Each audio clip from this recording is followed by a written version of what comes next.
day we see people who are struggling to get by, struggling to put a roof over their head. Now, it's really challenging. There's different avenues that exist around that have been there for a long time. There's social and community housing. There's charities and churches that provide some methods of housing and some support. But what we know is that it's significantly outpaced by the number of homeless people or the number of vulnerable people in our community that are finding themselves on the street every night. There's some really complex stuff actually going on here. So for those who don't know, we have roughly about 20,000 people just in Queensland who are homeless every night. And it's about 100,000 people in all of Australia. So on any given night, there could be 100,000 people sleeping on the streets, sleeping rough, who don't have somewhere to call home. That's a devastating statistic to know that there are people out there that the number is getting bigger and bigger and bigger, the problem's getting bigger, there are all these people trying to help, but no one's actually making any ground. So we've got these 100,000 people that are living on the street. At the same time, there was a statistic that was released by one of the big papers last year that said in 2016, according to the ABS, there was 1 million vacant houses on any given night. So we've got this situation where we've got 100,000 people living on the street and we've got 1 million vacant homes. So somewhere along the lines, the system has really let us all down. So we've had some difficulties ourselves providing support. Helen's Haven was built on this realisation that, you know, we've just got to jump in and do something about this because it's not good enough. There's no reason why people should be still living on the streets. It's 2019. Why are we still having these conversations? And why isn't anyone doing anything about it? So we decided, let's just do something about it. Let's actually start putting people in homes. And people who followed our journey would know that this journey has actually been incredibly difficult. It's been fraught with bureaucracy and government hurdles and expense and a whole lot of stuff that we, as a charity, as volunteers, have had to overcome. So we're currently at a stage now where we've got our accreditation, or sorry, our registration as a registered housing provider. So we're still not actually recognised as a homelessness service provider, which is kind of really sad and weird. We've been doing this for over 3 years now, and we've been trying to get registered or recognised as a homelessness service provider under the Community Housing Act, but it's been impossible for us to actually do so because we don't have enough money. I think that's really what it comes down to. We're not large enough, we're not big enough, we can't house enough people. So even though we're actually helping hundreds of people here in our local community, the government won't allow us to go through the process of becoming a community housing provider. So what they've done is they've registered as a registered housing provider, which is like a budget accommodation. So we're like a cheap hotel, if you will, in the eyes of the government. Again, you know, I'm pleased to say that we're actually able to support people, but ultimately this isn't sustainable. It's not possible for us to operate under this model for any long term. The way we house people currently is we rent privately owned properties and we sublease them out. So we have one house which we use for rooming accommodation for people who need crisis care.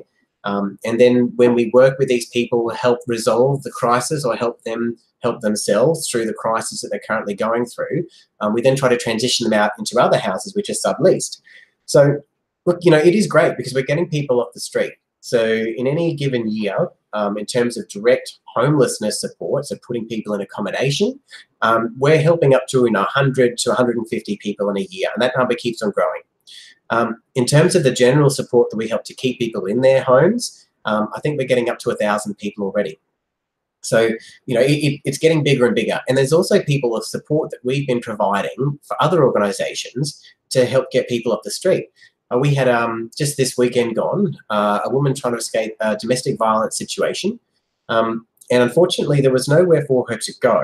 It was on a Friday night. Generally, this is what happens. It always happens on the weekend when no one's available.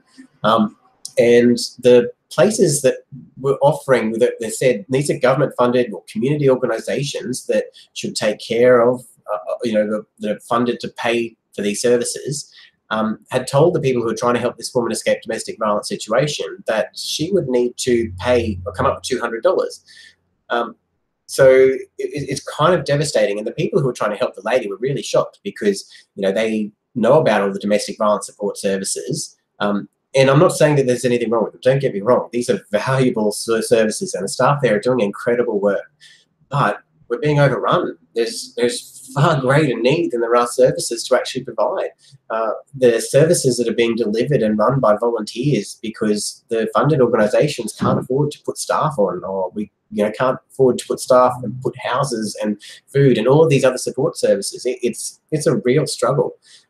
So it's kind of devastating. So we know that there's a lot of problems. Like every day, people are showing up on our doorstep looking for somewhere to live and somewhere to go.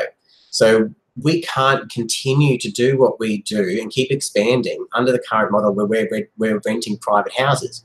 One, it's unstable or it's insecure for us, because if for some reason, anyone who rents would know that something could go wrong, the tenancy, the landlord changes their mind, needs to rent out the property to somebody else, or is selling a property, you're getting 6 to 12 month leases generally. So if I've got a 6-month lease on a property and I get someone that shows up 2 weeks before my lease runs out and then I'm not getting a renewal, am I supposed to send that person away? What am I supposed to do in those circumstances? So there's a lot of complication there. If someone actually gets, if there's damage done to a property and it's a landlord's property, we pay for those and we make sure that gets fixed. But there's still this legal process, for housing and real estate and stuff like that we then have to go through as volunteers. So we're filling these jobs, not just providing counselling and support and homelessness services. We're also having to work in with real estates and with rental tenancy association. We have to attend court hearings for people to help them do these things. Our job just seems to be getting bigger and bigger and bigger. And I keep on trying to remind people or tell people, we're volunteers here. We're trying to help people, but we have government-funded organisations and a government that actually has more power than we do to do more. So we're trying to follow through that process. So we're currently registered as our housing provider, like I said, but we're having some difficulties there because, as it turns out, the building that we have, because it was built previous to 1990, or even if it was built 5 years ago, we probably wouldn't be able to get it compliant. No building would be compliant with the current act for these houses. So what currently happens, as I've been led to believe by the building certifiers, is that all the state government houses that they have at the moment, they actually give an exemption for this particular classification. Because under the act that's required to get registered to one of these organisations, you have to provide, it's to meet a disability standard.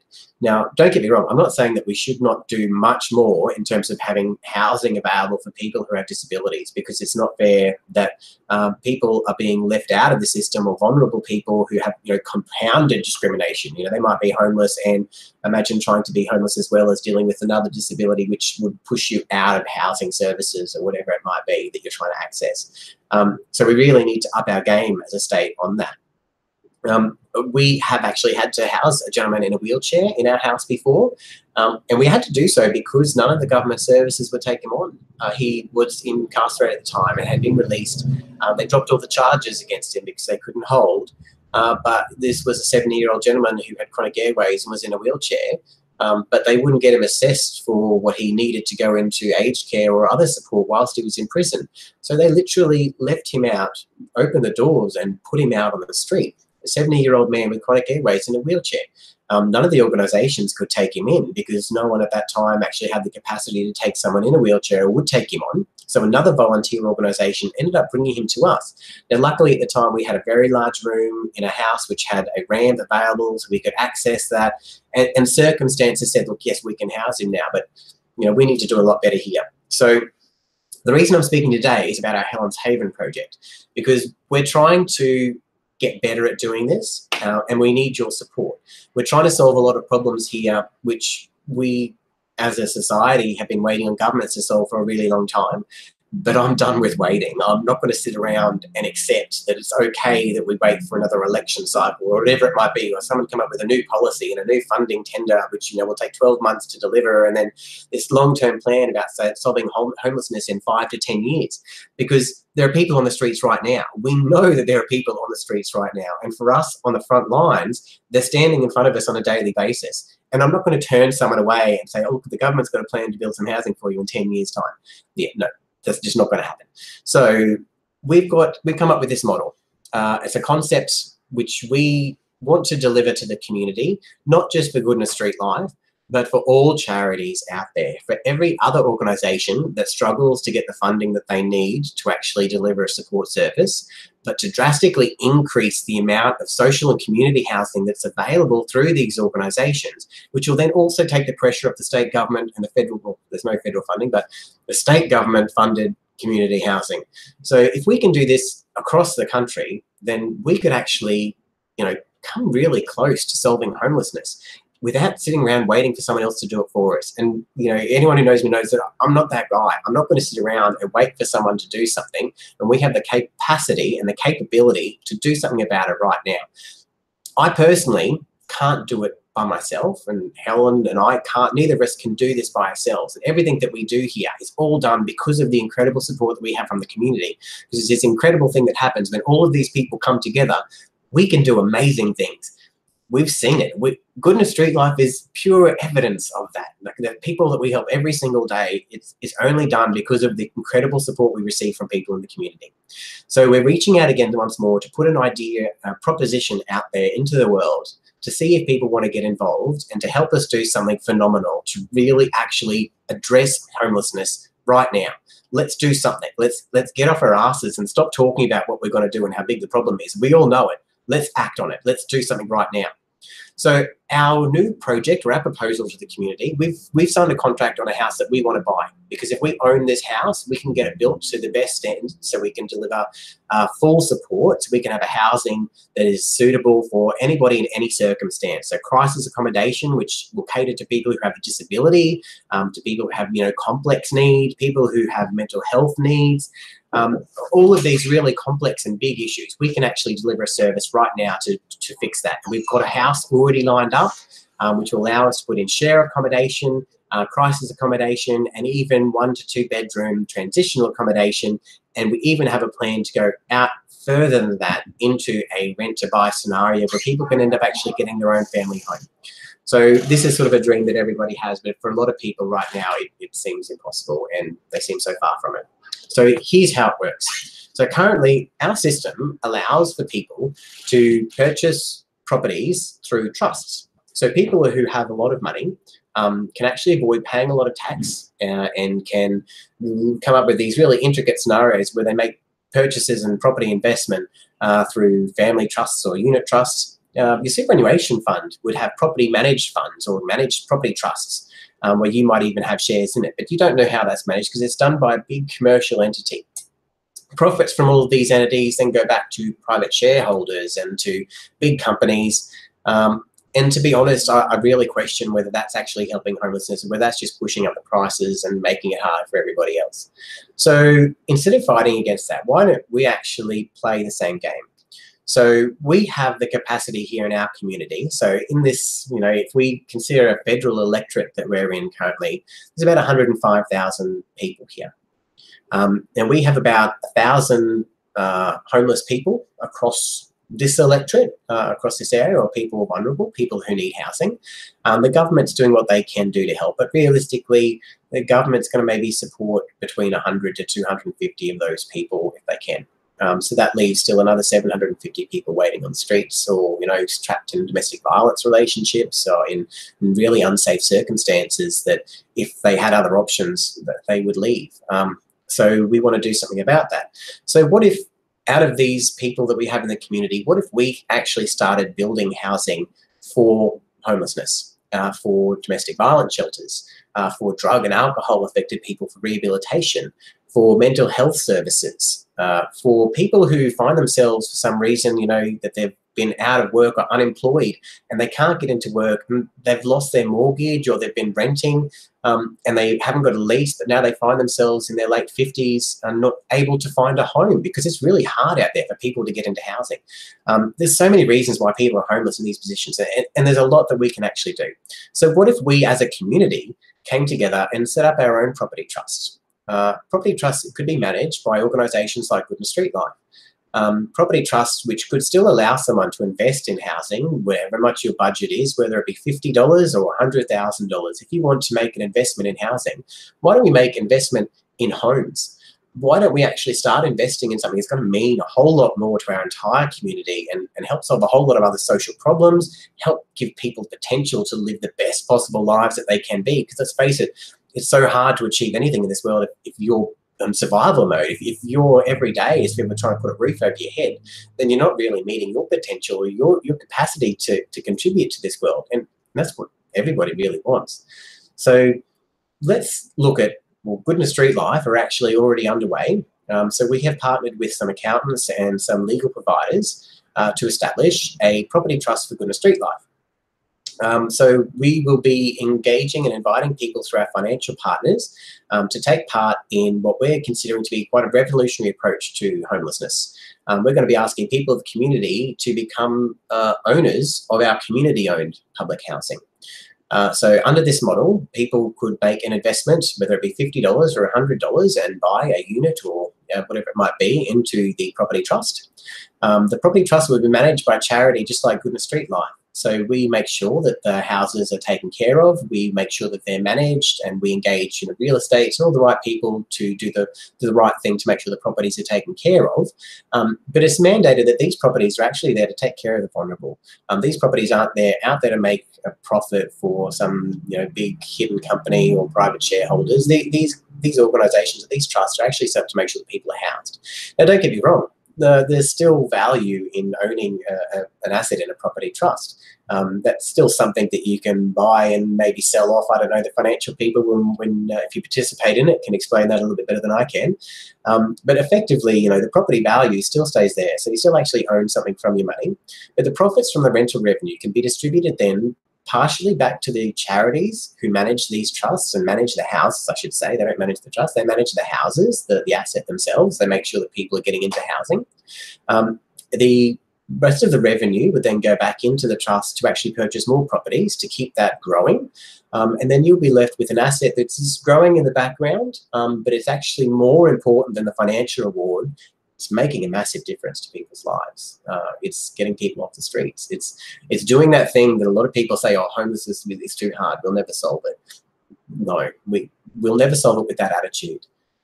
Homelessness is only actually a problem if we allow it to become one. And unfortunately, our society has. And I say enough is enough. So let's stop accepting that homelessness can't be solved.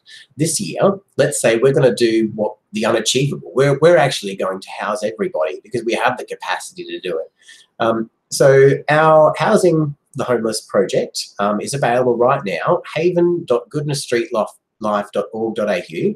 You can jump on, you can donate right now if you have the capacity to our housing project. We need to get our funds raised immediately so we can actually go ahead with our Helen's Haven project. Or you can also register your interest to become an investor in the community housing public model. Now, this is just not for Goodness Street Life. So I'm not saying that we're going to actually tackle this problem across the country. We don't have the capacity, or do we really think it's appropriate? Because people in their communities understand their communities better. So we want to actually extend this model out to any other charity or organisation who's trying to house people, who's looking for a unique alternative to the current model where you're waiting for government housing to actually put someone in, which we know is too slow. It's not keeping up with demand. So if you are part of a charity that's looking to house people out there, then you can register and we can help facilitate through our model the trust establishment and set up through financial partners, whether it be ours or someone in your community that actually has a close interest to supporting that project. We can help tie you up with builders. So if you're a builder and you want to get involved and you want to do something really positive with your work, then why don't you get involved with our project, and we can connect you to community organisations in your area that are looking to build homes for the homeless. If you're a financial provider, if you're an accountant or a financial planner or a solicitor, and you want to get involved and you want to use your skills to make a difference, here's your chance. Why don't you put your hand up right now and we can connect you with charities in your area to help get these projects off the ground. Or if you're just a person in the community that wants to make a difference, that doesn't want to make a meaningless donation to a really large organisation where you're not going to see where it goes, where it might be swallowed up by administration costs. If you want to actually have an ownership or play an important part in providing housing for your community, then reach out and register at haven.goodnessstreetlife.org.au. Now, I know this is a big idea, right? This is a big concept. Our goal for Goodness Street Life is to raise $1 million for our investment property trust, if you will, to go out and purchase properties to build custom homelessness housing. So we expect that we could build 2 to 3 houses, which under a shared joint share house and small unit type complex, we could be housing anywhere from 10 to 15 people with that amount of money. So if we could actually set up this for Goodna with the 100,000 people that we have in our federal electorate, how much is that, Karen? I believe that works out to be about $100 each, if I'm right. Sounds about right. We could actually solve a massive problem just right here, and that's an asset for anybody to hold on to. And if properties grow, you might be able to sell that off. Again, the financial people will tell you about that. Now, what if we were to do this across the country? So what if organisations like ours across the country actually started setting up these property trusts and building their own houses? The revenue of that could help support the services that they provide, so they can continue to support people, vulnerable people in the community, without waiting on government funding or grant, having to go through that bureaucratic process. We could actually make a massive impact and not sit around waiting for somebody else to do what we have the capacity to do. So I say, let's not wait. Let's jump on board. Let's put your hands up. Let's get our hands dirty and let's actually do this. Let's solve the problem right now. So if you're keen to get on board, go to haven.goodnastreetlife.org.au and register your interest, whether it be as a potential investor to buy units in a property trust set up in your area to support a charity or a homeless organisation in your area, whether it be to get involved with the Helen's Haven project to help us build our home here in Goodna, whether you're a builder who wants to help build the projects, or a financial planner, or an accountant, or a solicitor, whatever you can contribute. If you want to get involved, jump onto haven.goodnastreetlife.org.au and register your interest, and we'll send you out some information about how you can take that next step, and we'll connect you to the right people in your community to make a difference. So please share this message far and wide. 2019, we solve homelessness. Are you on board?